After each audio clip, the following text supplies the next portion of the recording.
If you're somebody who's pretty religious, you recognize that some of these mangaka are spitting when they have characters say shit. God gives us our fate, but we of mankind are able to choose how that fate plays out. This old fart's name is Flora, by the way. Might not be that important though, because she is rapidly reaching her expiration date. About to start smelling like sour milk. So then we get to learning about the afterlife, which in this story is referred to as the Astral Plane. And the Astral Plane is one of 3 worlds in the Berserk story. It's the layer that separates the real world and the Hellverse. It's where a lot of these zombies and monsters reside, and a lot of people who are in between life and death, who are waiting to pass on. And word on the street is, that's where all the cute little elves live like Puck. I want to go and live there forever, but apparently, guys, I've tried. You have to get rid of this thing called your ethereal body, which is slang for like your human soul or your spirit. I'm still a bit fuzzy on those details. And eventually, for those who pass on from the Astral Plane, they eventually drift into the Hellverse, where they reach different layers of hell based on their karma. And this isn't even your regular purgatory hell. This is the type of hell that's divided into many different layers and is deeply ingrained in the fabric of the universe. If you dive deeper into this hell, you're seeing different gods, different types of polytheism.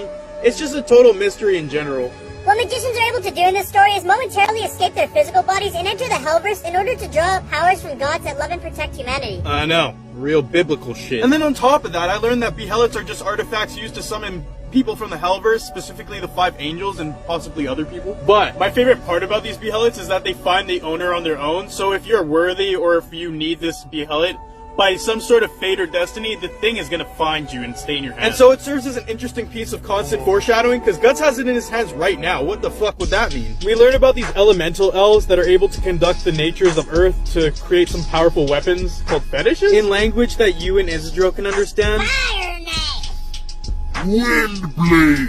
I'm pretty sure Guts' sword is possessed by a demon. The shirt of No Nuts November, aka the anti-rape shirt. Yeah, I'm gonna need about 50,000 of them shirts for every girl in this show, because there's so much goddamn. Right, let's just use the word savagery. Y'all already know what the fuck's going on here. You basically know what inspired Goblin Slayer. Okay, these trolls pull up out of the Astral Plane, and now they're causing terror across the land. So now we gotta cut a bitch's head off. We almost get some backstory on Isidro, but it doesn't go much farther than he has parents that he ran away from, I guess. The villagers that we've come to save are very religious, and they're very afraid of magic. But the human population has always condemned this type of evil for existing.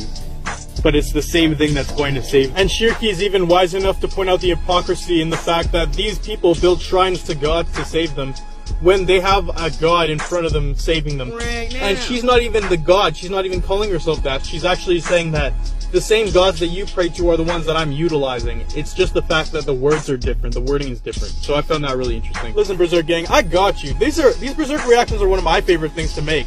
I'm not going to deny that they take a little while to make. There might be weeks when I take a little while to drop the reaction, but I will make sure it's juicy when I